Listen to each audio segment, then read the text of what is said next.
Good afternoon, boys and girls. Today we're reading Jocko Willink's Way of the Warrior Kid, Where There's a Will. We're on chapter 20.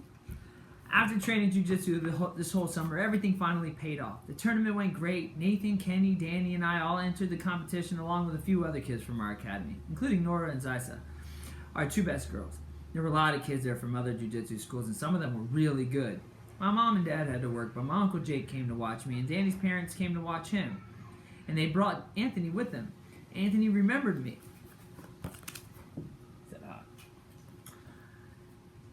"Hello, friend," he said when he saw me. "Hello, Anthony," I replied. "Are you going to win?" he asked. "I'm going to try," I told him. "Danny's going to win," he said with a big smile on his face. "I'm sure he'll do great," I said. "In jiu-jitsu, you compete against people that are about the same weight as you. Nathan, Kenny, Danny, and I were all in different weight classes. Kenny was the heaviest, then Danny, then me, and finally Nathan, who was the lightest. As the team captains, Coach Adam and Danny and me warm the kids up before the competition. We told everyone to do their best and to be good sports, whether they won or lost. Nathan went first and had a really tough match, but he was able to win by scoring points for taking his opponent down and getting the mount position. I won the first match using an arm lock, and Danny also made his first opponent tap out, but he used a choke. Kenny also beat his first opponent by points. Nora and Zaisa completely dominated their first matches and won by making their opponents tap out. Us girls are doing it ourselves.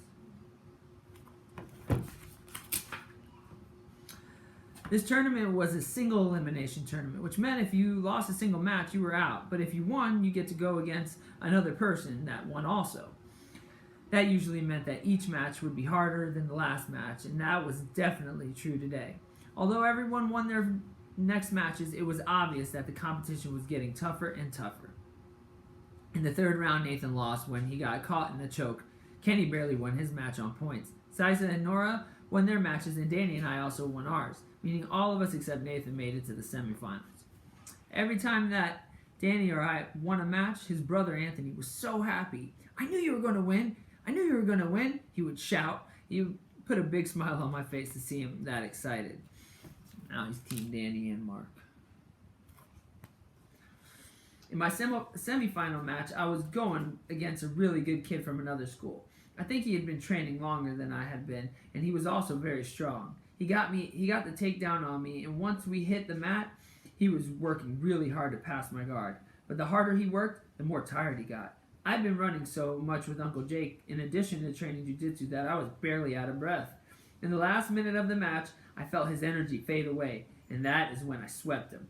Once I was on top, I almost immediately passed his guard, which gave me enough points to beat him. "That's why we train hard," Uncle Jake told me after the match, and he was right. I never would have won that match if I hadn't been in good shape from all the training and running I've been doing. Anthony was also excited that I won, giving me a hug and saying, "You're going to be the champion." Danny's semifinal match was against a really good opponent, but Danny was able to score more points for the win. He was really psyched, but not as happy as Anthony, who was jumping up and down with joy. Zaisa lost her match in the semifinals, but Nora won hers. Kenny had a tough match in the semifinals and lost after getting caught in a Kimura shoulder lock. He ended up with a fourth place finish. So in the end, from our team, it was Nora, Danny, and me all fighting for the finals for first place gold medals. Nora went first against a really tall girl that was also really good, but she wasn't as good as Nora.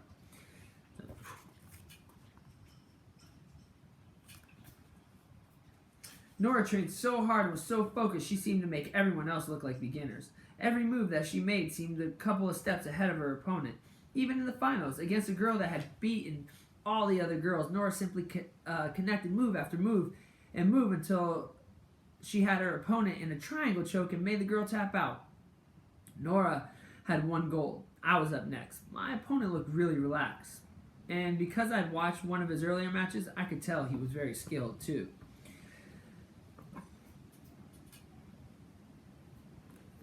As soon as we were locked up, I could tell it was going to be a tough match. He was grabbing my gi and pushing me and pulling me again and again, trying to make me lose my balance. At one point, he stuck his leg out to trip me, but I regained my balance, grabbed his leg, and took him down to the mat. where I landed inside his guard. His guard was really good, but it wasn't quite as good as Danny's guard. He went for a choke and I defended it. He went for an arm lock and I defended it. Then he went for a Kimura and I defended it. But as I did, he transitioned right into the omoplata, the same move that Danny had once done to me. At the same move, Danny had shown me how to apply and how to defend.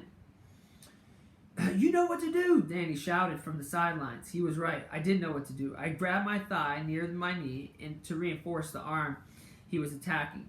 Then I sat back for a moment and with my other hand, popped his foot over my head and almost instantly was past his guard and across the side with a total 4 points to 0. Once across the side, I worked hard to move into the mount, but my opponent was working hard too. In the last 30 seconds, he was able to replace his guard on me, but it was too late. Time ran out for him, and I won the match. I shook his hand and helped him up off the mat. The referee brought us to the middle of the mat, raised my hand. It felt good to win. I walked over to the rest of my teammates who were all cheering and gave them high fives.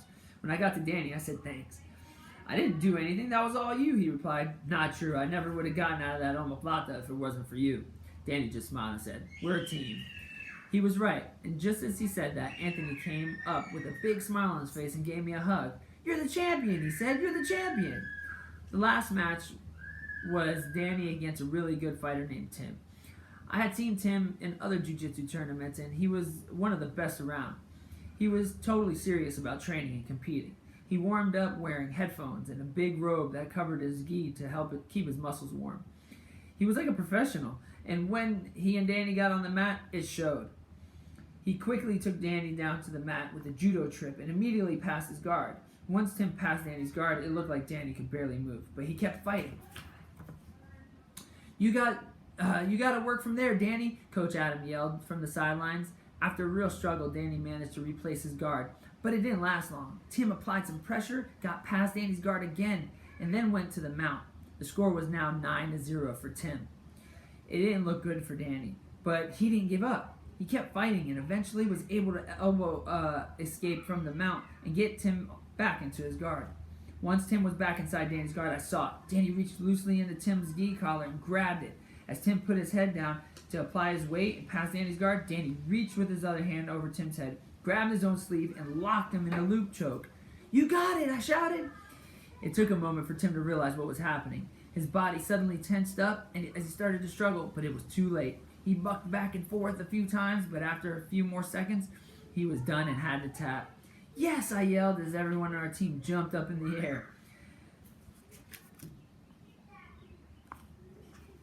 It was an incredible victory, and just like I was able to use what Danny had taught me to defend the omoplata, Danny was able to use the loop choke I had taught him to win. It felt amazing, just as if I had won another championship.